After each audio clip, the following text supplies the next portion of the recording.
భూషణ్ గారు ఏం చెప్పారంటేనంటే, ముందుగా ఆయన మన మిత్రమండలికి ధన్యవాదాలు తెలియజేశారు.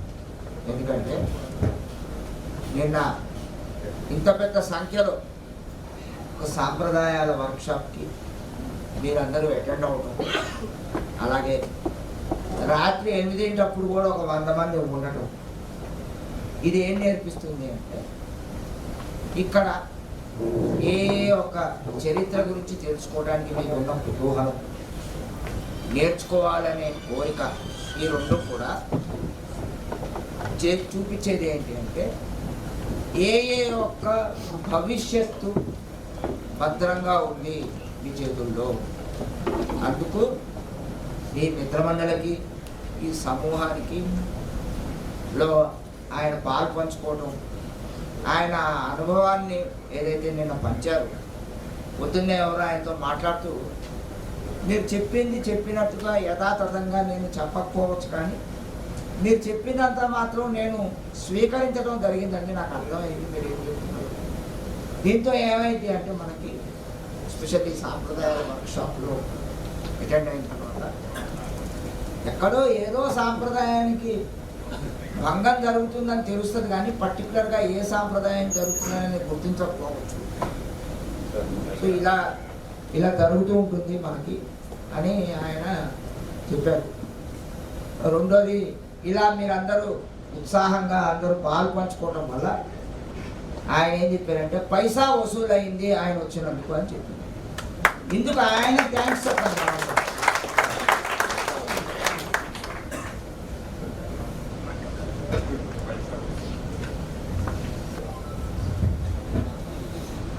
మానవ చరిత్ర గురించి మాట్లాడుతున్నాడండి ఆయన. మొదటగా మానవుడు గుహల్లో జీవించేవాడు, ఒంటరిగా గుహల్లో జీవిస్తూ ఏ రోజుకి ఆ రోజుకి ఆహారం సమకూర్చుకునేవాడు. దానికి ఆయన అడవిలోకి వెళ్ళి మృగాలని వేటాడటం, చంపటం ద్వారా ఆహారం సంపాదించుకున్నాడు తనకి, తన కుటుంబానికి. అలాగే ఒక్కొక్కసారి ఆ మృగాల చేతిలో ఆయన చనిపోవటం జరిగింది. దీని తర్వాత ఈ మనిషికి ఏమర్థమైందంటే, ఇలా ఒంటరిగా నేను గుహల్లో బతకటం వల్ల నాకు, నా కుటుంబానికి ప్రమాదం. దీనివల్ల మేము ఒక సమూహంలాగా ఏర్పడితే బాగుంటుందేమో అనే ఒక ఆలోచన రావడం వల్ల వచ్చి ఒక గుంపులో చేరటం, ఒక సమూహంగా ఏర్పాటు ఉండటం. దాంతో ఏంటంటే ముందు ప్రాణాన్ని కాపాడుకుంటాడు, మెరుగ్గా జీవించడం ప్రారంభిస్తాడు. ఇటువంటి సమూహాలు ఏర్పాటైంది ముందు. దాని తర్వాత ఆ సమూహానికి, ఈ సమూహానికి, ఈ సమూహానికి వేరే వేరే వాళ్ళ మధ్యలో గుర్తించుకోవడానికి ఒక్కొక్క సమూహానికి ఒక్కొక్క రంగు పథకాలు లేదా జెండాలు ఏర్పాటు చేసుకున్నాం. ఒకటి తెల్ల జెండా, ఒకటి ఎర్ర జెండా, ఒకటి నల్ల జెండా, ఇటువంటి డిఫరెంట్ రంగుల జెండాలు ఏర్పాటు చేసుకున్నాం. ఆ జెండా పట్టుకొని తిరిగితే మిగతా వాళ్ళు గుర్తిస్తారు, ఓ ఇతను నా దానికి సంబంధించిన వ్యక్తి కాదు, ఇతను దీనికి సంబంధించిన వ్యక్తి ఇదని. ఇలా ఉన్నప్పుడు ఇయే ఓ చిన్న చిన్న సమాజంలాగా ఏర్పాటైంది. వీటి మధ్యలో మళ్ళీ అధికార దాహం, ఈ సమాజం లోపలనే వీళ్ళు కలిసి ఉండటానికి కొన్ని నియమాలు పెట్టుకున్నారు. ఏ సమాజానికి ఆ సమాజం కొన్ని నియమాలు పెట్టుకుంది. కానీ ఇంకొక సమాజం ఇంకొక సమాజం పైన అధికారం కోసము, అధికంగా డబ్బులు సంపాదించడం కోసము దాడులు చేసుకోవడం మొదలుపెట్టింది. ఇది సహజ సిద్ధంగా మనుషుల్లో జరుగుతున్న ప్రక్రియ. ఎప్పటి నుంచి అయితే మనుషులు పుట్టారో అప్పటి నుంచి ఈ ప్రక్రియ కొనసాగుతూనే ఉంది. దీన్ని బిల్డబ్ల్యూ గుర్తించదు. దీనికి కారణం ఏమిటి అంటే, ఒకటి మతం, రెండు రాజకీయం. అందుకే మన ఏ సమూహంలో మనం కలిసికట్టుగా ఉండాలి అంటే ఈ రెండిటికి దూరంగా బతకాలి. అందుకే ఏదైనా ఏ గ్రూప్లో ఎప్పుడైనా హిందూయిజము ముస్లిం పైన చర్చ జరగడం మీరు చూసారా? లేదా ఏ పార్టీ మనల్ని పరిపాలిస్తే బాగుంటుంది, కాంగ్రెస్ బీజేపీ అని గ్రూపులో చర్చ జరగటం చూసారా? తో సహజ సిద్ధంగా మనకి స్వభావ సిద్ధంగా మనకు తెలిసిపోతుంది ఏంటి ఈ విషయాలని ఏలోకి తీసుకొని రాకూడదు. ఎందుకంటే ఏ విషయాలు మనల్ని పూర్తిగా విడగొడతాయి. మనం ఇండివిజువల్గా ఒక్కొక్కరికి వివిధ రకాల అభిప్రాయాలు ఉన్నా, ఆ అభిప్రాయ భేదాలు ఉన్నా కానీ మనం కలిసికట్టుగా ఎందుకుంటాము అంటే ఈ ప్రమాదకరమైన ఈ రెండు విషయాలని ఏలోకి తీసుకురావు కాబట్టి అని చెప్పాను.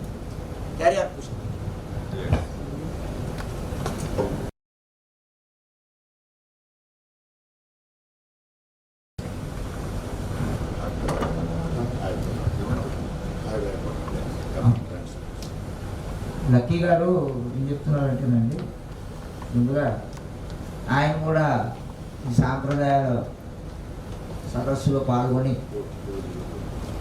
చాలా నేర్చుకుంటున్నాను. నేను కూడా నాకు కూడా ఆనందంగా ఉంది మీతో గడపడం అని చెప్తూ, మనం ఎలాగైతే వాషింగ్టన్ ఓనియన్స్ సొసైటీ 1840వ సంవత్సరంలోనే వాళ్ళది 4 లక్షల మంది ఉన్న సమూహం. అటువంటి సమూహం వాళ్ళ మధ్యలో రాజకీయం, మతం ఈ రెండు విషయాలపైన సమూహంలో చర్చలు జరిగి సభ్యుల మధ్య విభేదాలు వచ్చి కొట్టుకొని పూర్తిగా తుడిచిపెట్టుకుపోయింది. సో ఈ అనుభవంతో మనము సహజ సిద్ధంగా స్వభావ సిద్ధంగా ఏలో ఇటువంటి విషయాలపైన అభిప్రాయాన్ని వ్యక్తపరచడం మానేశాం. కానీ ఇవాళ ప్రస్తుత సమాజంలో మనము కొన్నిటిపైన అభిప్రాయాన్ని వ్యక్తపరుస్తాం. ఒకటి, వైద్యులు. ఈ మానసిక శాస్త్రవేత్త మనల్ని దోచుకు తింటాడు బాబు, వీడు అసలు ఏ గురించి మాట్లాడు, ఎవరిని పంపించడు అని మన అభిప్రాయాన్ని వ్యక్తపరుస్తాం. లేదా ఒక రీహాబిలిటేషన్ సెంటర్పై అభిప్రాయాన్ని వ్యక్తపరుస్తాం, వాడు మరీ డబ్బులు ఎక్కువ తీసుకుంటాడు. లేదా రీహాబిలిటేషన్ సెంటర్ నుంచి వచ్చిన వాళ్ళది స్వచ్ఛమైన రికవరీ కాదు, అదంతా రెడీమేడ్ రికవరీ, మామూలుగా రికవరీ పొందాలంటే డైరెక్ట్గా ఏలోకే రావాలి. ఇటువంటి అభిప్రాయాన్ని వ్యక్తపరచాలి. అలాగే ఏలనాన్ని కూడా సపరేట్ సమూహం.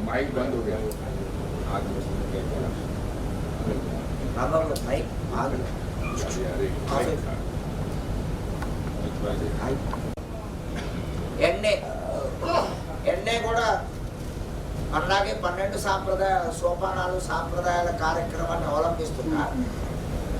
వాళ్ళు పైన అభిప్రాయాన్ని వ్యక్తపరచాలి. ఇటువంటి కూడా మనము చెయ్యకూడదు. కానీ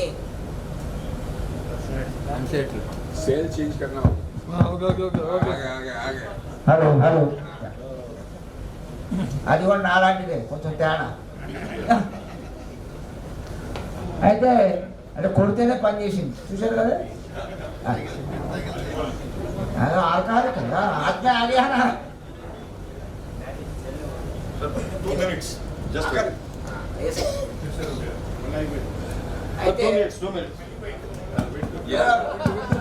కార్తీక్ కొట్టు. No opinion on outside issue. चल रहा है भाई. హలో హలో చలో. అయితే ఇటువంటి విషయాలపైన కూడా మన అభిప్రాయాన్ని వ్యక్తపరచకూడదు.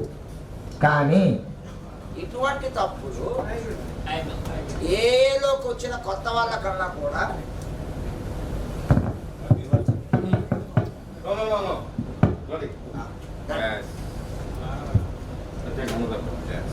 ఇటువంటి అభిప్రాయాన్ని వ్యక్తపరచకూడదని తెలిసినా కూడా ఏఏలో ఇటువంటి ప్రమాదం అంతా కొన్ని సంవత్సరాలు సోబర్గా ఉన్న వ్యక్తుల నుంచే వస్తాయి. అంటే నా ఓటోళ్ళ వల్ల వస్తాయి.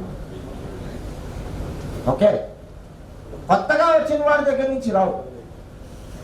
6 నెలలు ఉన్నాడు, 2 నెలలు ఉన్నోడి దగ్గర నుంచి రావు. 5 ఏళ్ళు, 8 ఏళ్ళు, 10 ఏళ్ళు ఉన్నోడి దగ్గర నుంచి వస్తాయి.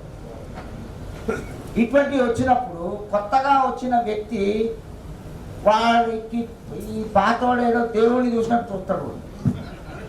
వీడు చెప్పింది నిజమే అనుకొని ఈ అభిప్రాయానికి కట్టుబడిపోయి ఇది వ్యాప్తి చెంది సమూహం మొత్తం కూడా దీనిపై చర్చించి ఇది మీకు పెద్దగా ఇటు సైడు దీనివల్ల మీకు ఎఫెక్ట్ అవ్వలేదేమో, కానీ ఆయన చెప్తుంది ఏంటంటే పంజాబ్ లాంటి రాష్ట్రంలో ఇటువంటి విషయాలపైన గ్రూపులు చర్చించుకొని గ్రూపు సభ్యుల మధ్యలో దెబ్బలాటలు జరిగి ఒకళ్ళొకళ్ళు చొక్కాలు పట్టుకొని కొట్టుకొని గ్రూపులు మూతబడ్డాయి. సో ఇటువంటి ఏ బయట విషయం పైన అయినా కూడా మనము అభిప్రాయాన్ని వ్యక్తపరచకూడదు. I'll share one small experience of mine on outside.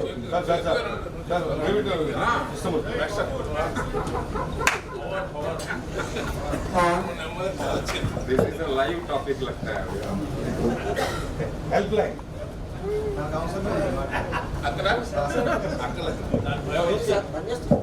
चालू है. नर्सिंग है.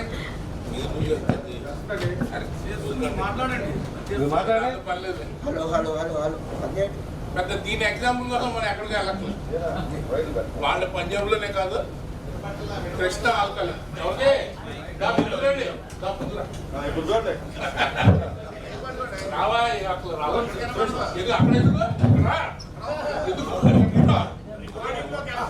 ఒపీనియన్స్ ఉంటాయంటే మనకి తెలీదు, చెప్తే వినరు.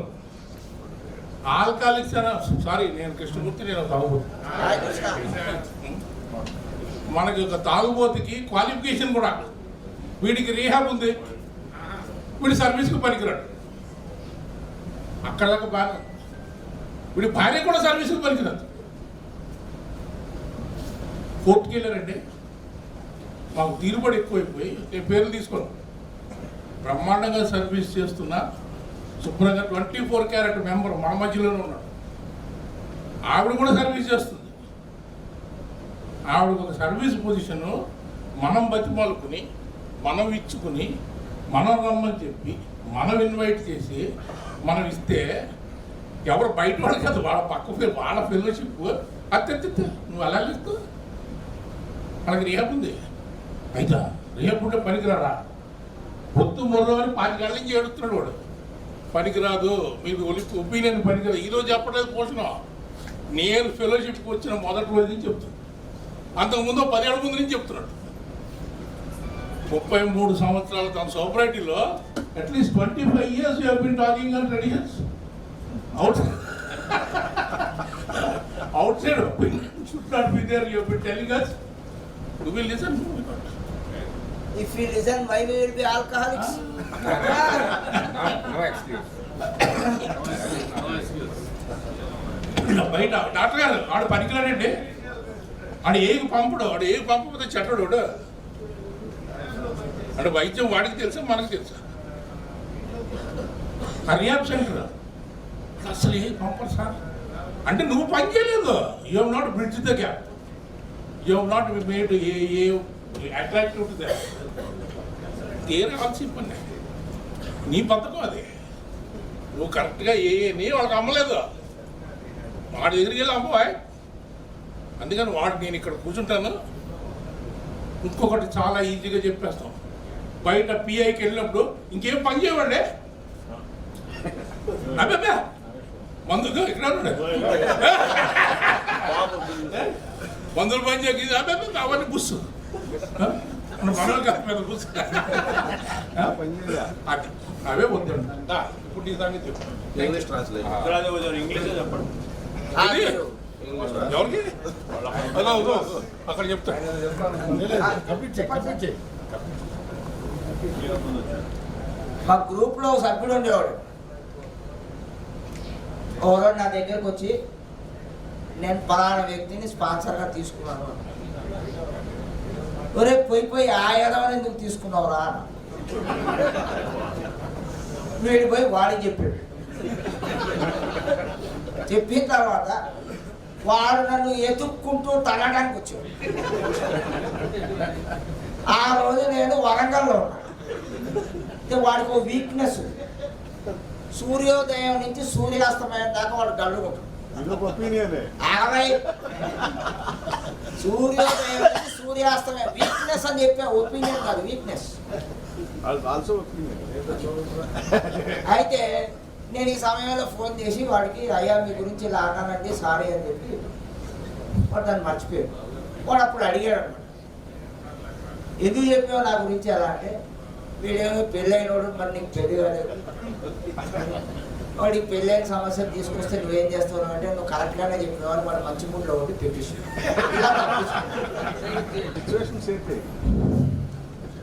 ఆల్కాలం తీర్పు మీద రమ్మన్నారు. భూషణ్ గారు చరిత్ర నిజాలు చెప్పారు. అది వచ్చి నిజాలు మాత్రం కాదు, ఆయన చెప్పిందికి చాలా రీజన్ ఉంది. దేని గురించి ఎందుకు చెప్పారంటే కాంట్రవర్సీ, ఆర్గ్యుమెంట్, ఇవన్నీ ఎట్లా పుట్టింది, ఇప్పుడు ఎక్కడ ఉన్నాం. ఆడమ్ అండ్ ఈవ్ పుట్టినప్పుడు ఎంత హాయిగా ఉన్నారో, ఇప్పుడు ప్రపంచం ఎట్లా ఉంది, ఎందుకు ఆ డివిజన్, ఇవన్నీ చాలా చక్కగా అక్కడ స్టార్ట్ చేసి చెప్పారు. అది చాలా చాలా ముఖ్యమైన ఒక విషయం. రెండోది, ఆ కాలంలో ప్లేగ్ని ఒక జబ్బు ఉంది తెలుసా, ప్లేగ్. ఆ జబ్బు నుంచి బతకాలంటే ఎంత దూరం వెళ్ళిపోయారు. అంత దూరం మన బిగ్ బుక్లో రాసి ఉన్నాడు. Argument and fault finding should be avoided like plague. ఈ ట్రెడిషన్కి సూటబుల్ అయిన ఒక విషయం. ఫైనల్గా నేను మా మిత్రుడు ఇద్దరు స్కూల్ నుంచి ఒకటిగా చదివాడు. ఇద్దరు ఏ మెంబర్స్ ఇప్పుడు ఏ వాట్సాప్ గ్రూప్ ఉంది, మా స్కూల్ అలుమినీ వాట్సాప్ గ్రూప్. వాడు ఒక పొలిటీషియన్. వాడు స్కూల్ అలుమినీ వాట్సాప్లో ఇష్టానికి రాస్తాడు, పాలిటిక్స్ గురించి, దీని గురించి, దాని గురించి, రిలీజియన్ గురించి, ముస్లిం, హిందూ, అది ఇది, బ్రాహ్మిన్స్, ఇది అదని ఆర్గ్యుమెంట్ వస్తే లెఫ్ట్ రైట్ సెంటర్ ఆర్గ్యూ చేస్తాడు, బ్యాడ్ వర్డ్స్ యూస్ చేస్తాడు, అన్నీ చేస్తాడు. ఏ వాట్సాప్ గ్రూప్ వచ్చేటప్పటికి అస్సలు ఏం పట్టించుకోడు, దాని గురించే మాట్లాడాడు. అది తేడా. మన గ్రూప్ను వచ్చేటప్పుడు argument and fault finding, out side issues, ఇవన్నీ ఎంత దూరం ఉంటామో అంత దూరం మంచిది. లేకపోయినా 88 years వితౌట్ ఎనీథింగ్ ఇంత దూరం గడిచి వచ్చామంటే this is one of the most important reason for it. Thank you.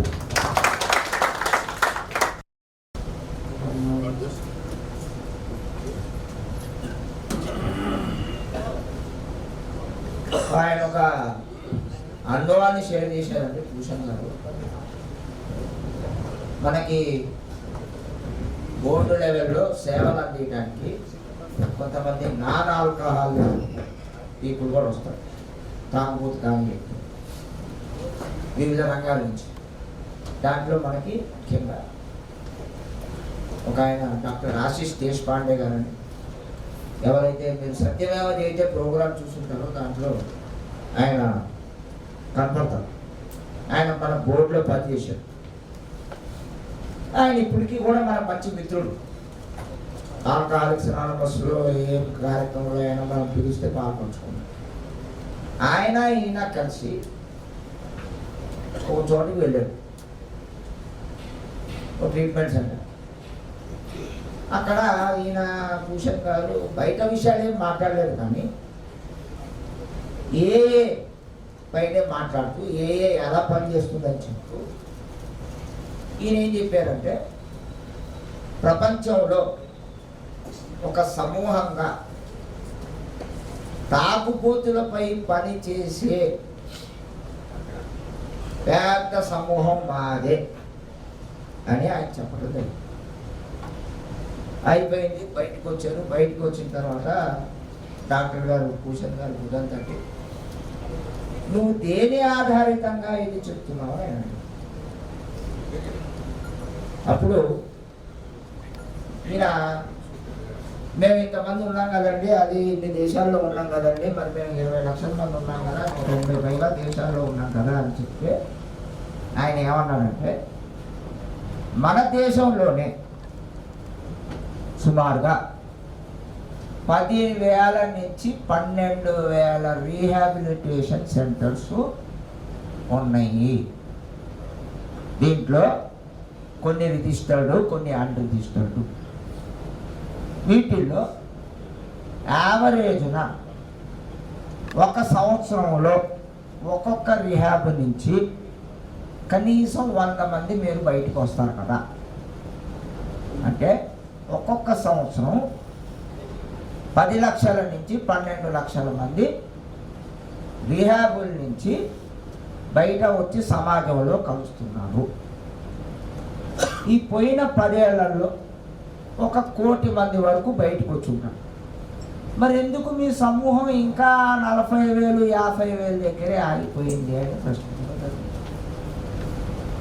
మనకేమనిపిస్తుందంటే, మనం ఏదో ఒక కాంట్రవర్సరీ చేయాలని చెప్పి మన అభిప్రాయాన్ని వ్యక్తపరచం. కానీ నాకు ఏమనిపిస్తుందంటే, నేను చేసేదే చాలా గొప్ప పని, మేము చేసేదే కరెక్టు, మాదే పని చేస్తుంది అని మనకి అనిపించి మన అభిప్రాయాన్ని అలా వ్యక్తపరుస్తూ ఉంటాము. అంతే తప్పించి ఏదో ఒక వివాదంలో పాలు పంచుకోవటానికో ఈ అభిప్రాయాలు వ్యక్తపరచడం అనేది జరగదు. అందుకే దీన్ని కూడా మనం గమనించుకోవాల్సి ఉంటుంది బయట మాట్లాడేటప్పుడు అని చెప్తున్నాను.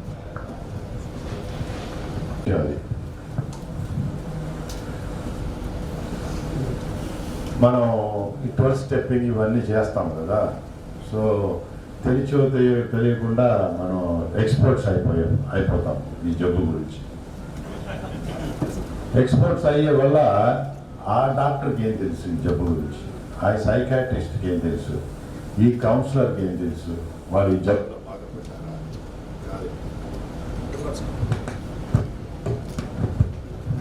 ఆ జబ్బులో వాళ్ళు బాధపడాలి. మనమే మన బెస్ట్ పర్సన్స్ అని చెప్పాడు. మనం గొప్పగా ఫీల్ అవుతామని.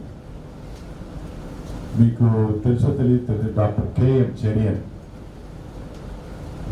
Cardiologist, surgeon, one of the top in the world, Guinness book of world record. Lakhs and lakhs of surgeries చేస్తున్నాడు ఆయన. పుట్టిన బిడ్డల కింద చేస్తున్నాడు heart surgery. But is not a heart patient. Heart patient అయిన తర్వాతనే నేను సర్జరీ చేయాలంటే మిగతా వాళ్ళు ఈ ఫీల్డ్లో పనిచేయరు. సో అలాంటి ఒపీనియన్స్ ఉండకూడదు. Okay, anybody who is capable of doing, let them do. You should not have any controversy over that. ఇంకొకటి మన ఏరియాలో ఒక టాక్స్ ఉన్నాం ఏమంటే, ఆ డాక్టర్లు, ఆ రిహాబ్, ఆ హాస్పిటల్ ఏని రెఫర్ చేయనంటారు. ఈయన కూడా చెప్పాడు, బ్రిడ్జింగ్ ద గ్యాప్ ఏదో ప్రాబ్లం ఉందని. వాళ్ళు రెఫర్ చేయనంటారు ఏ గురించి. కరెక్ట్, రెఫర్ చేయాలి, నేను చేస్తాను ఏదో ఒకటి. ఆల్కహాలిక్స్ అనానిమస్లో మనం వాళ్ళని రెఫర్ చేద్దామా? మనం రెఫర్ చేయకూడదు అంటారు ఇక్కడ. వాళ్ళ గురించి మాట్లాడకండి, ఇవన్నీ ఆర్గ్యూ చేయకూడదు, కాంట్రవర్సీ. మనం రెఫర్ చేయకూడదు కానీ వాళ్ళు రెఫర్ చేయాలా? ఏంటి న్యాయం ఇది? సో అది అందుకే ఆ బ్రిడ్జింగ్ ద గ్యాప్, ఆ గ్యాప్ని ఎట్లా మనం యూటిలైజ్ చేసుకోవాలి, అది చాలా చాలా ముఖ్యమైన విషయం. Thank you. భూషణ్ గారు మాట్లాడుతూ, తాగే రోజుల నుంచి కూడా మనకి ఇప్పుడు ఇతరులలో లోపాలు వెతుక్కొని తాగటం తెలుసు. నా భార్య సరిలేదండి అందుకని తాగుతున్నాను, నా పిల్లలు నా మాట వినట్లేదు అందుకని తాగుతున్నాను, నా యజమాని నన్ను గుర్తించట్లేదు అందుకు తాగుతున్నాను. ఇలా కారణాలు వెతుక్కొని ఇతరుల పైన లోపాలు ఎత్తి చూపించి తాగటం. ఈ స్వభావం ఏలోకి వచ్చిన తర్వాత కూడా కొనసాగుతుంది. ఏ రూపంలో అంటే నా గ్రూప్ మంచిది, ఆ గ్రూప్ సరిగా లేదు, నా గ్రూప్ సక్రమంగా అన్నీ పాటిస్తుంది, ఆ గ్రూప్ పాటియదు, నా గ్రూప్లో అన్నీ మేము మా రికవరీలు బాగుంటాయి, ఆ గ్రూప్లో రికవరీలు బాగుంటాయి. ఇటువంటి అన్నీ కూడా చర్చిస్తూ ఉంటాం. వీటి వల్ల ఏంటంటే ఆ గ్రూప్ సభ్యుడు ఈ గ్రూప్ సభ్యుడు తారసపడినప్పుడు ఇద్దరు ఈ విషయం పైన వాదించుకోవటము, దెబ్బలాట వరకు కూడా వెళ్ళవచ్చు. అందుకే ఈ సాంప్రదాయంలో మనం పాటించాల్సింది ఏంటంటే అభిప్రాయాన్ని బహిరంగంగా వ్యక్తపరచకుండా ఉండండి, జాగ్రత్తలు తీసుకోండి. లేకపోతే మన ఐక్యతకి దెబ్బతీయచ్చు. అలాగే ఆయన ఏం చెప్తున్నారంటే ఏఏలో ఆయన కొన్ని గ్రూపుల్లో ఈ మధ్య కాలంలో ఏం చూశారంటే ఒక గ్రూపు మతం ఆధారితంగా విడిపోయింది, ఇంకో గ్రూపు రాజకీయం పరంగా విడిపోయింది. ఈ మధ్య ఇది జరగటం నేను చూస్తున్నాను. దీన్ని మనం అక్కడికి అక్కడ నిరోధించకపోతే, ఈ సాంప్రదాయం పైన మనం అవగాహన తెచ్చుకొని మాట్లాడి వాళ్ళకి అవగాహన ఇవ్వకపోతే వచ్చే 15-20 ఏళ్లలో ఏదో పెద్ద విస్ఫోటం జరుగుతుందేమో అని నాకు అనిపిస్తుంది అన్నాను. అలాగే ఏలో మనకి డెలిగేట్ అప్పుడు కానీ ట్రస్టీ అప్పుడు కానీ ఎన్నుకునేటప్పుడు ఎలక్షన్స్ జరుగుతాయి. ఈ ఎలక్షన్లకు కూడా ఏదో పెద్ద రాజకీయ ఎలక్షన్ లాగా గ్రూపుల్లో ప్రచారాలు జరగటం, ఈ క్యాండిడేట్కి ఓటేయండి అని చెప్పడం, ఆ క్యాండిడేట్కి ఓటేయండి అని చెప్పడం జరుగుతుంది. ఇది జరిగినప్పుడు ఆ నిలబడ్డ వ్యక్తులు వాళ్ళకి సాంప్రదాయాల గురించి తెలిసిన అది వాళ్ళు వాళ్ళ స్వలాభాపేక్ష గురించి మౌనంగా ఊరుకొని దీన్ని ఎంకరేజ్ చేయటం వల్ల మన ఐక్యతకి భంగం వాటిల్లే ప్రమాదం ఉంది. ఎందుకంటే వీటిని కూడా మనలో మనస్పర్ధలను తీసుకొని వస్తాయి, వివాదాల్లోకి వెళ్తుంటాము, అభిప్రాయాన్ని వ్యక్తపరుస్తూ ఉంటామని చెప్పి ఆయన చెప్పారు. లక్కీ గారు ఈ సాంప్రదాయం పైన మనం ఎలా ఏ లోపలే ఎలా అభిప్రాయాన్ని వ్యక్తపరచడం అనేది ఆయన అనుభవంలో చెప్పారండి. ఎప్పుడైతే ఒక కొత్త వ్యక్తి ఒక మీటింగ్కి వస్తాడో ఒక అరగంట ముందు ఆయన కుటుంబంతో మీటింగ్కి వచ్చినప్పుడు ఆయన మొట్టమొదటిగా సంప్రదించే వ్యక్తి ఆ గ్రూపుకు సంబంధించిన సెక్రటరీ అయి ఉంటాడు. ఎందుకంటే యూజువల్గా సెక్రటరీ బాధ్యత తీసుకునే వాళ్ళే కాస్త ముందు వచ్చి కూర్చుంటారు. గ్రూప్ సభ్యులందరూ మీటింగ్ స్టార్ట్ అయ్యే సమయానికో లేదా మీటింగ్ స్టార్ట్ అయిన కొంచెం సేపు తర్వాత రావడం జరుగుతుంది.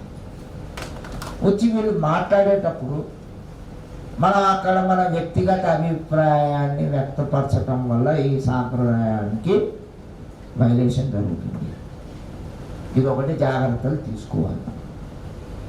అలాగే ఇక్కడి నుంచి బయటికి వెళ్ళిన తర్వాత పైన ఉన్న సర్వీస్ బాడీల్లో ఎప్పుడైతే బాధ్యతలు తీసుకుంటామో, సమాజంలో ఉన్న వ్యక్తుల్ని కలవటం మొదలు పెడతామో, వాళ్ళు మనల్ని ప్రశ్నలు అడగవచ్చు. మద్యపానం పైన మీ నిషేధం పైన మీ అభిప్రాయం ఏంటి, ఇటువంటి కొన్ని విషయాలు. వీటిపైన కూడా మన అభిప్రాయాన్ని వ్యక్తపరచకుండా మనల్ని మనం ఎప్పటికప్పుడు ఈ సాంప్రదాయాన్ని గుర్తుపెట్టుకొని కట్టడి చేసుకోవటం చాలా అవసరం. లేకపోతే ఈ అభిప్రాయాన్ని వ్యక్తపరచటం వల్ల ప్రమాదం వస్తుంది. అలాగే మనం ఎప్పుడు గుర్తుంచుకోవాల్సింది ఏంటంటే ఎవరు మనం మాట్లాడినా కూడా ఏ మొత్తం తరఫున ఎవ్వరూ మాట్లాడట్లేదు ఇక్కడ. ఇది ఒకటి మనం ఎప్పుడు గుర్తుపెట్టుకోవాలి. కానీ ఆయన స్వానుభవం చెప్తున్నాడండి. గ్రూప్లో ఆయన 2 సంవత్సరాలు వాళ్ళ సోబర్ ఉన్నప్పుడు ఒక విలేకరి వచ్చి ఈయనని మీ ఏలో రికవరీ రేట్ ఎంత అని అడిగాడు.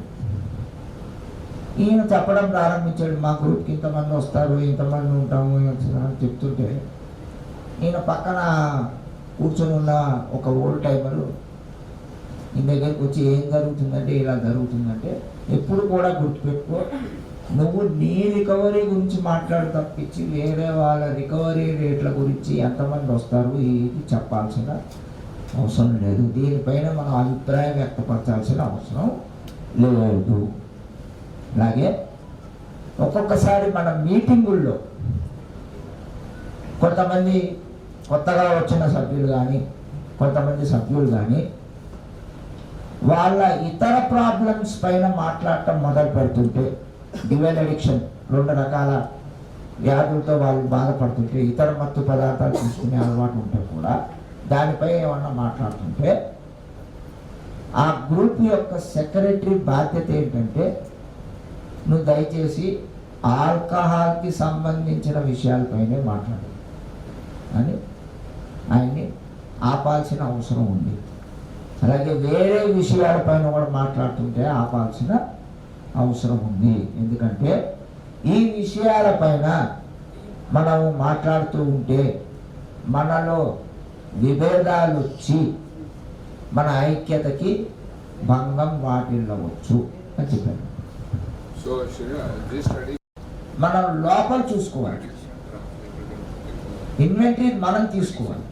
వేరే వాళ్ళ ఇన్వెంటరీ తీసుకోవటం తప్పు. మన లోపాలు మనం చూసుకోవాలి. దాన్ని ఎలా సరిదిద్దుకుంటామో దానిపైన మనం పనిచేయాలి తప్పించి బయట వాళ్ళ లోపాలని వెతకటం కానీ బయటది చూడటం కానీ మానేయాలి అని ఈ సాంప్రదాయం మనకి సూచిస్తుందండి.